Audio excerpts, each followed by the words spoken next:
பொறாமையால் வந்த பரிசு. சின்னசாமி சிற்றெரும்பை போல சுறுசுறுப்பானவன். ஊர் மக்களின் உடைகளை வெளுத்து கொடுப்பதே அவன் வேலை. துணிகளை அவன் நன்றாக சலவை செய்வான். நியாயமான கூலியே கேட்பான். சொன்ன நாளில் கொடுப்பான். தனக்கு கிடைக்கும் பணத்தை சிக்கனமாக செலவு செய்வான். இப்படி உண்மையாக நடந்து ஊக்கத்துடன் வாழ்ந்ததால் எல்லோருக்கும் அவனை பிடிக்கும். அவனிடமே துணிகளை வெளுப்பதற்கு கொடுத்தார்கள். சின்னசாமியும் நன்றாக பாடுபட்டான். அவனிடம் செல்வம் சேர்ந்தது. அவன் பணக்காரனானான். அவனை பல பேர் பாராட்டினார்கள். வாழ்க்கையில் ஒருவன் உயர்ந்து விட்டால் பக்கத்தில் இருப்பவன் அவனை பார்க்கிறான். அவனைப் போல கடுமையாக உழைத்து முன்னேற வேண்டும் என்ற எண்ணம் அவனுக்கு தோன்றுவதில்லை. அதற்கு பதிலாக அவன் மேல் பொறாமை கொள்கிறான்.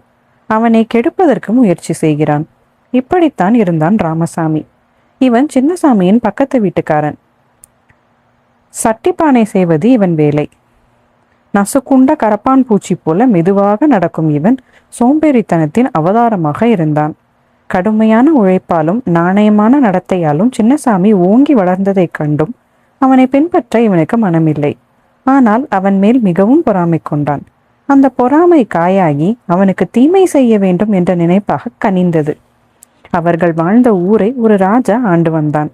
அவன் பெயர் போஜராஜன். அவன் சாப்பாட்டில் மிகுந்த ஆசை கொண்டவன். எப்போதும் எதையாவது சாப்பிட்டு கொண்டே இருந்தான்.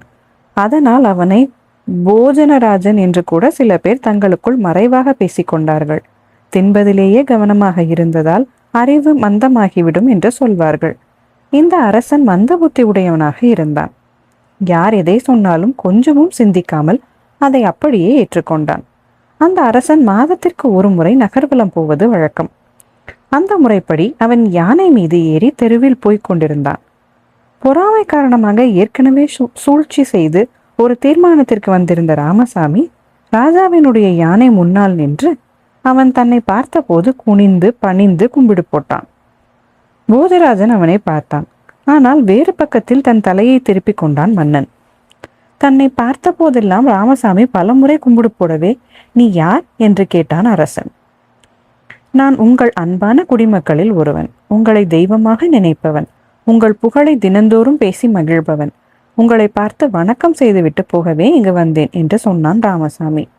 அப்படியா, மகிழ்ச்சி. உனக்கு என்ன வேண்டும் என்று கேள்வி கேட்டான் அரசன். மாண்பு கொண்ட மன்னவரே, உங்கள் குடைநிழலில் வாழும் எனக்கு ஒன்றும் வேண்டியதில்லை. நீங்கள் அழகாக இருக்கிறீர்கள். வெண்மையான உடை உடுத்திருக்கிறீர்கள்.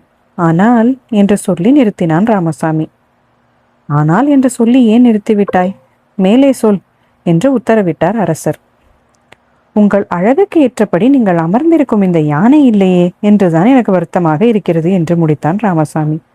அதற்கு என்ன செய்ய வேண்டும் என்று கேள்வி கேட்டான் அந்த மன்னன். இந்த ஊரில் சின்னசாமி என்று ஒருவன் இருக்கிறான். அவன் எல்லா துணிகளையும் மிகவும் வெள்ளையாக வெளுத்து தருவான். மேன்மை தங்கி அரசர் அவனுக்கு ஆணையிட்டால் அவன் இந்த யானையையும் வெளுத்து அரசருக்கு ஏற்ற அழகான வெள்ளை யானையாக தருவான். நீங்கள் சொன்ன உடனே செய்ய மாட்டான். அவனை கொஞ்சம் பயமுறுத்தினால்தான் அவன் செய்வான் என்று பக்குவமாக சொல்லி முடித்தான் ராமசாமி. சரி, அப்படியே செய்வோம் என்று ராஜா கூறினான். அவன் சின்னசாமியை வரவழைத்தான். 7 நாட்களுக்குள் என் யானையை வெளுத்து வெள்ளை யானையாக தர வேண்டும். இல்லாவிட்டால் உன் தலை போய்விடும் என்று கட்டளையிட்டான். வீட்டுக்கு வந்த சின்னசாமி அரசனுடைய ஆணைக்கு யார் காரணம் என்று உணர்ந்து கொண்டான். ஆனால் அவனால் ஒன்றும் செய்ய முடியவில்லை. அவன் மிகவும் கவலைப்பட்டான்.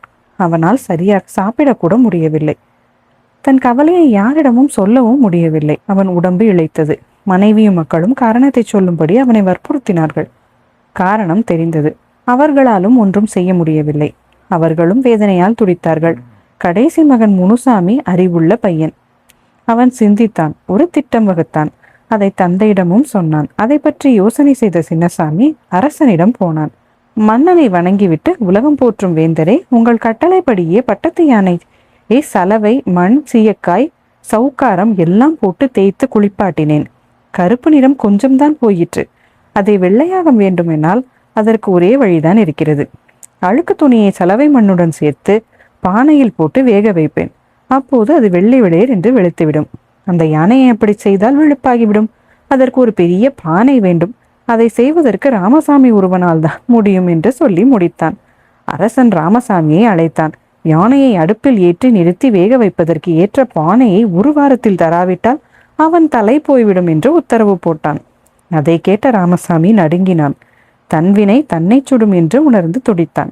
தன் பொறாமையும் சூழ்ச்சியும் தன்னையே அழிக்க வருவதைக் கண்டு பதறினான்.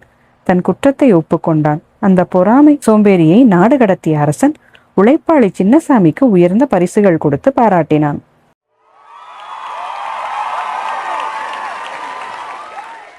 கதை பிடிச்சிருந்ததா? தொடர்ந்து கதைகள் கேட்டுட்டே இருங்க. ஆராகாஸ்ட் இப்போ Podbean, Spotify, YouTube and Amazon மியூசிக்கில்.